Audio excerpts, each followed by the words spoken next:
First of all, this was an illegal bombing in Syria. These Syrians had nothing to do with the attack in Iraq. These are separate countries.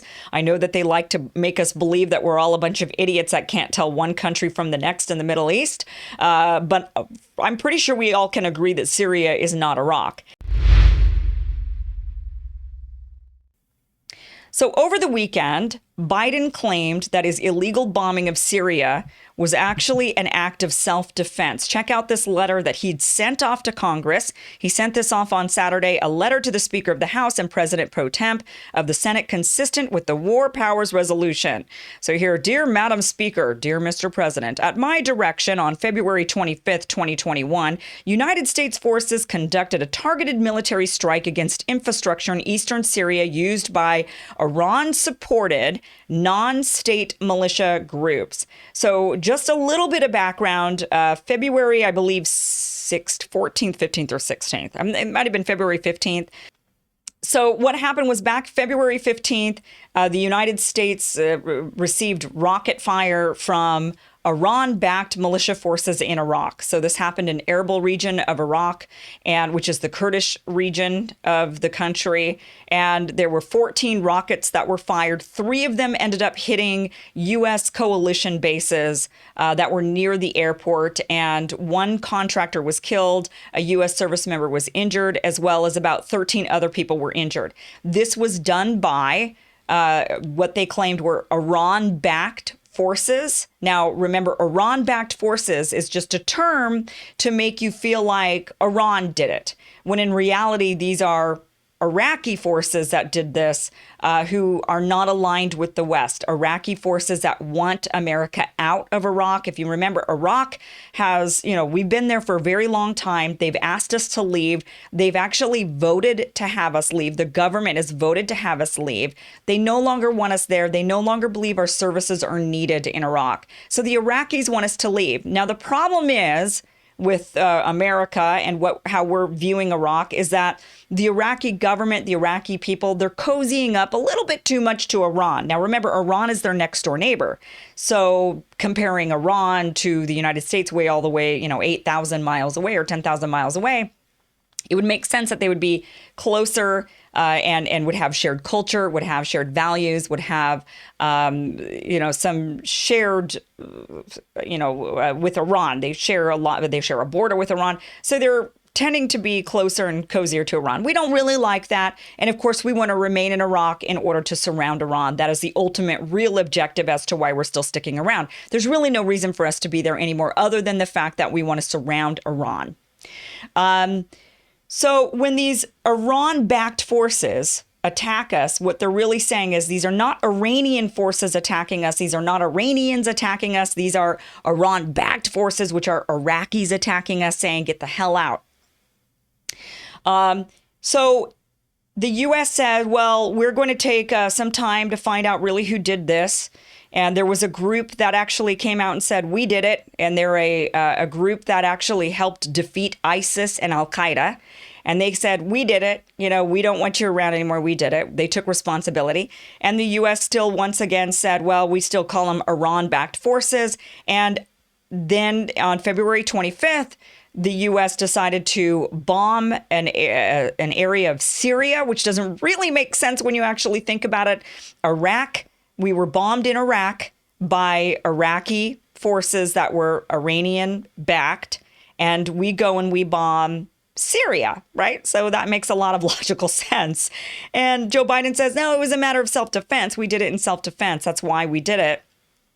And that makes you kind of wonder, well, what self-defense against who? So you've got these Iraqis who don't want us in Iraq anymore.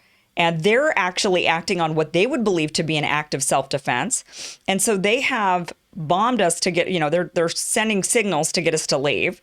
And we then say, no, we're operating in self-defense, so we're going to bomb Syria. Are you following this? Because this doesn't make any logical sense at all, actually, except that the bombing that we did in Syria was supposedly of Iran-backed force areas, right? So Iranian-backed areas. So Biden says in this letter still, let's go on and read more of this. It says those non-state militia groups were involved in recent attacks against the United States and coalition personnel in Iraq, including the February 15th, 2021 attack in Erbil, Iraq, which wounded the United States service member, wounded 4 United States contractors, including one critically, and killed 1 Filipino contractor. These groups are also engaged in ongoing planning for future such attacks. So he's saying here, these are non-state militia groups, so they're not backed by the Iraqi government. They're not backed by the Syrian government. These are militia groups that he's saying are actually backed by Iran. Goes on to say, in response, I directed this military action to protect and defend our personnel and our partners against these attacks and future such attacks. The United States always stands ready to take necessary and proportionate action in self-defense, including when, as the case here, the government of the state where the threat is located is unwilling or unable to prevent the use of its territory by non-state militia groups responsible for such attacks.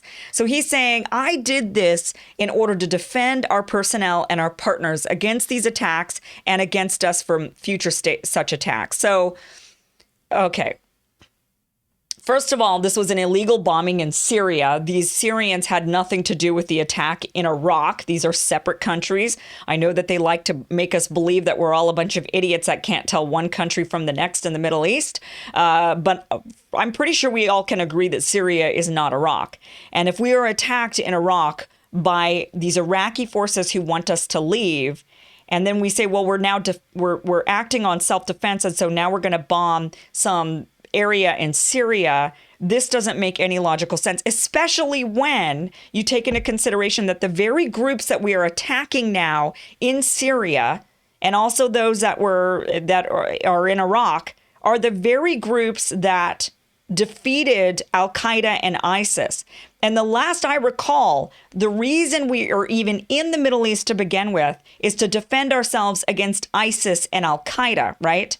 So if we are acting in an act of self-defense, then that self-defense would be against the very terrorist organizations that we are in the Middle East to be combating, right? This would be against ISIS and Al-Qaeda. So then why would it be an act of self-defense to go after the very people who helped us defeat Al-Qaeda and ISIS? Somebody explain that to me. Well, you can't. You can't explain it because it doesn't make any sense. So really, ultimately, what's going on here is that this is just a reason, a manufactured reason, to stick around in an area of the world that no longer wants us there. They've said, your job is done. Al-Qaeda and ISIS are defeated.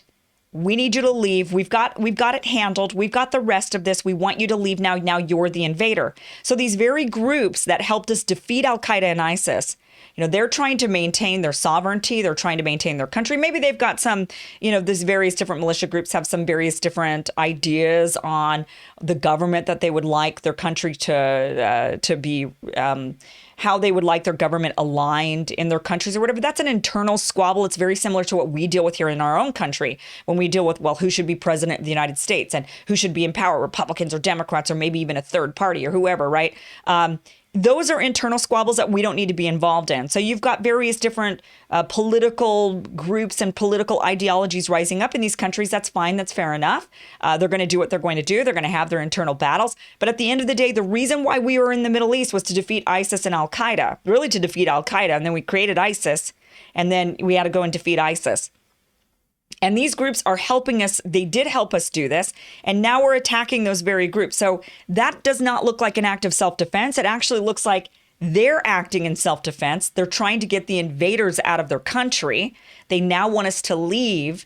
And we're saying, no, we're hunkering down. They're doing little attacks to try to get us to leave. And we now instead attack them back, the very people who helped us defeat these organizations, which means if we defeat the people who helped us defeat these organizations, guess what happens? Those organizations rise back up. So is that the plan? Is that ultimately the plan? Is the plan to allow for a resurgence of ISIS and Al-Qaeda so that we have an excuse to stick around? Because it kind of looks that way. Right? It kind of looks that way. So this is a bunch of bull. And the bottom line is we need to leave the region. We need to leave.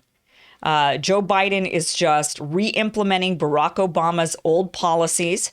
He's essentially wanting to stick around in Syria. The reason why he bombed Syria and not Iraq is because really they want Assad out. They've got a puppet government already going on in Iraq. They're still trying to maintain some control over that puppet government who's starting to kind of lean towards Iran. And they're like, no, we don't really like that so much. We want you to stay with the U.S. And so they're not wanting to leave Iraq because they're wanting to continue to surround Iran. But the real target has always been, over the last several years, has been Assad in Syria. And Joe Biden, by going after now these Iran-backed forces in Syria rather than Iran-backed forces in Iraq, is essentially just keeping that status quo going, threatening Assad, essentially saying, we're not going anywhere. We're going to continue to attack. We're going to use other excuses as to why we're doing it. We're going to, make up some crap and that the American people will believe, because Americans are gullible. As we watch the news, we hear Iran-backed militias and we immediately say, oh, it's the Iranians that did this, even though there were no Iranians involved. And there were no Iranians involved. And this attack that happened in Iraq, we then go and bombed Syria. I mean, how stupid do they think we are to believe this? The problem is many people are they're reading this and they're not thinking twice about it. But you and I are thinking twice about it. And so we have to just continue to sound the alarm and say, listen, time to go. Assad, he's been in battle in a civil war. We obviously have been helping try to get him out of there. That helped create ISIS. We don't want to go back to that. We need to get out of there and allow Syria to rebuild. We need to get out of there and allow Syria to maintain, it's a sovereign country. We lost. We need to move on. And we didn't defeat Assad. We didn't get him out of power. We need to just get out of Syria, give them back their oil. We've been guarding the oil, protecting the oil. That's what Trump said. He was at least honest about it. And we need to get out of Syria. So, this is just another one of those spins to keep us in the Middle East and to keep us with the status quo of we're going to go and topple Assad. And that is what we're doing there. Now, one little bit of good news is when it comes to the Middle East and us trying to withdraw from the Middle East, it does look like Biden is going to maintain and continue the talks that Trump actually began with the Taliban in Afghanistan. So over the weekend, another statement was issued by the White House saying that they are going to continue the same person that was tasked with the negotiations between the Taliban and the U.S. That person is going back to the Taliban, is going to continue to negotiate. And that, at least it's a signal that Biden does believe that Trump was on the right path with that and that he's going to attempt to continue. We will, I'm kind of not holding my breath on that one because I don't really know if Biden means it. You can say all these things and we're going to attempt to get out of these wars. We're going to try to get back into the Iran nuclear deal. We're going to attempt to make a deal with the Taliban and get out. But we'll see. The proof is in the pudding whether or not it actually happens. But at least at this point, the White House is saying that they're attempting to negotiate a deal, peace talks with the Taliban in order to withdraw from Afghanistan. Now, the plan under Trump was to withdraw completely out of Afghanistan by May of this year, May of 2021. We'll see if Biden actually pulls that off, if he actually is able to do a deal with the Taliban and actually get out of there. Now, of course, the Biden administration is saying, well, we're not really sure because it depends on if the Taliban can hold up to their end of the bargain. We don't know if they're going to move the goalpost when this negotiator goes back over there. We're not really sure. That's why I say don't hold your breath too long. The proof is in the pudding. We'll see if we actually end that war in Afghanistan. But at least it's somewhat of a good sign that he is not switching negotiators. He's going to keep that person going, and he is still facilitating talks with the Taliban.